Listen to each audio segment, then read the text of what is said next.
అప్పుల బాధలు వెంటాడుతున్నాయా? అయితే 6 JVR వారి జాతిరత్నాలు ధరించండి. హాయ్, వెల్కమ్ టు మనం టీవీ. నేను మీ మనోజ్. టీటీడీలో చాలా స్కామ్స్ వెలుగులోకి వస్తున్నాయి. సో మొన్నటిదాకా కల్తీ నెయ్యి కావచ్చు, మళ్ళీ రీసెంట్గా పరకామణి కావచ్చు, ఇప్పుడు శాలువాల స్కామ్ బయటకు వచ్చింది. ఏంటి శాలువాల స్కాము? పట్టు వస్త్రాల పేరుతో టీటీడీ కొన్ని శాలువాలు కొంటుంది. లైక్ ప్రోటోకాల్ ఎవరికైతే ఉంటుందో, ప్రోటోకాల్ వాళ్ళకి కావచ్చు, సినీ ప్రముఖులకు కావచ్చు, అండ్ బిజినెస్ మ్యాగ్నెట్స్ కావచ్చు. అందరికి కాదు, కొంతమందికి మాత్రం. సో దీనికి సంబంధించి టీటీడీ ఎవ్రీ ఇయర్ 20 కోట్ల రూపాయలకు సంబంధించి శాలువాలు కొంటుంది.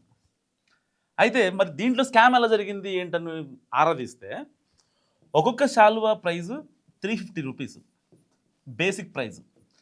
సరే, దానికి ఒక 50 రూపాయలో లేకపోతే 20 రూపాయలో ఆ మ్యానుఫ్యాక్చర్ దగ్గర నుంచి ట్రాన్స్పోర్ట్ అనో ఇంకోటి మనం యాడ్ చేసుకోవచ్చు, ఎవరైతే వెండర్ ఉంటారో. సో 350 రూపీస్ కోట్ చేయాల్సిన శాలువాని వీళ్ళు ఏం చేశారంటే సరదాగా పక్కన ఒకటి యాడ్ చేశారు, అంటే 1000 రూపీస్ యాడ్ చేశారు. 1350,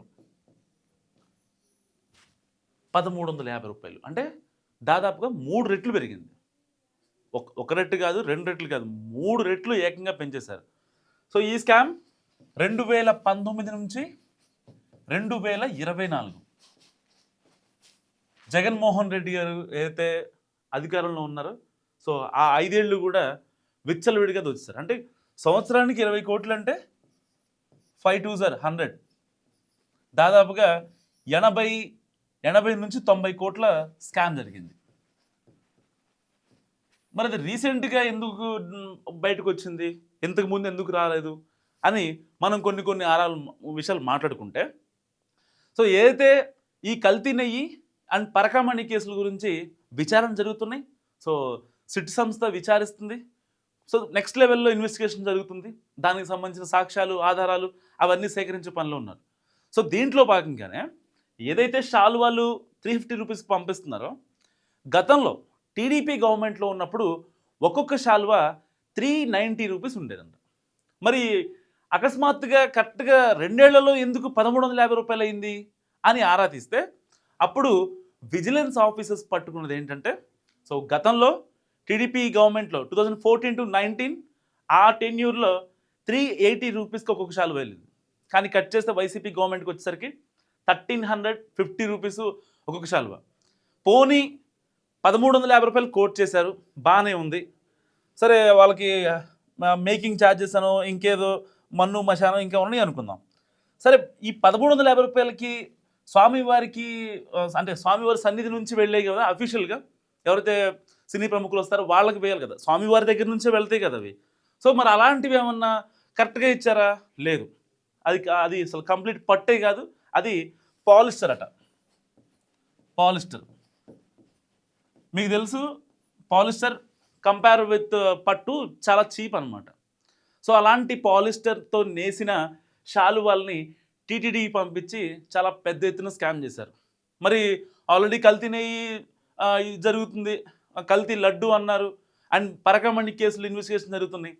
సో మరి మళ్ళీ శాలువా ఏంటి, దీంట్లో ఏమైనా న్యాయం జరుగుద్దా అని చెప్పి చాలామంది మాట్లాడుకునే ప్రశ్న.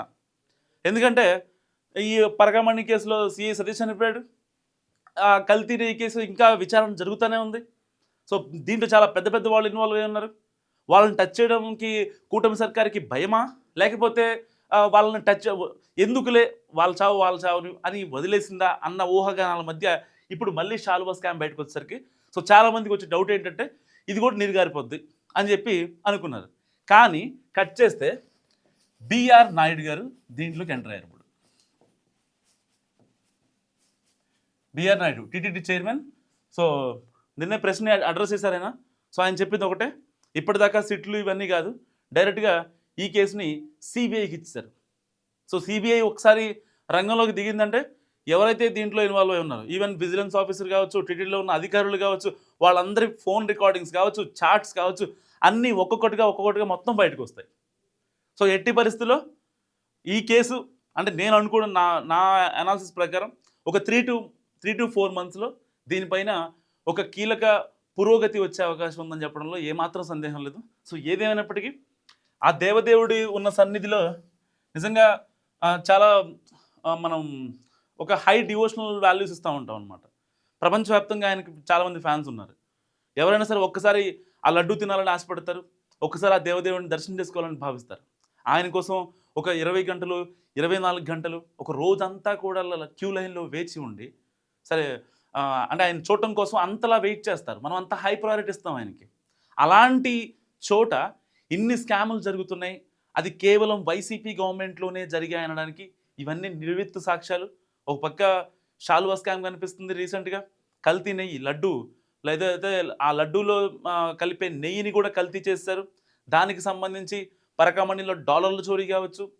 సో ఒక నెలకి 50,000 తీసుకునే వ్యక్తి టీటీడీ దగ్గర నుంచి ఒక శాలరీ హోల్డర్గా ఉన్నటువంటి వ్యక్తి దాదాపుగా 14 కోట్ల రూపాయలు శ్రీవారికే దారాత్వం చేశాడు సరదాగా.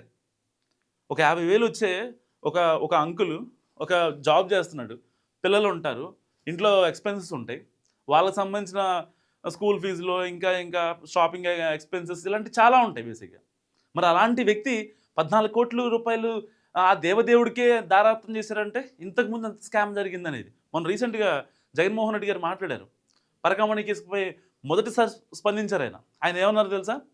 పరకామణి స్కామ్ ఏముంది, చాలా చిన్న స్కాము, $9 ఇక దొబ్బేసింది అన్నారు. మళ్ళీ ఆ $9 వాల్యూ ఎంత చెప్పారు తెలుసా ఆయన? 72,000 చెప్పారు. $9 ఏంటి అసలు, 72,000 ఏంటి? అంటే ఏ దేశ కరెన్సీలో $9 72,000 అవుతాయో నాకు ఇప్పటిదాకా అసలు ఆయన లాజిక్ అర్థం కాలేదు. సో ఏదేమైనప్పటికీ కూడా వైసీపీ గవర్నమెంట్లో జరిగిన ఈ స్కామ్స్ అన్ని ఒక్కొక్కటిగా బయటకు వస్తున్న పరిస్థితి. సో షాలువా స్కామ్ గురించి మరిన్ని అప్డేట్స్ దిగొస్తాం. సో ఈ స్కామ్ గురించి మీరేమనుకుంటారు మస్ట్ కామెంట్ చేయండి. చూస్తున్నాం మనం టీవీ.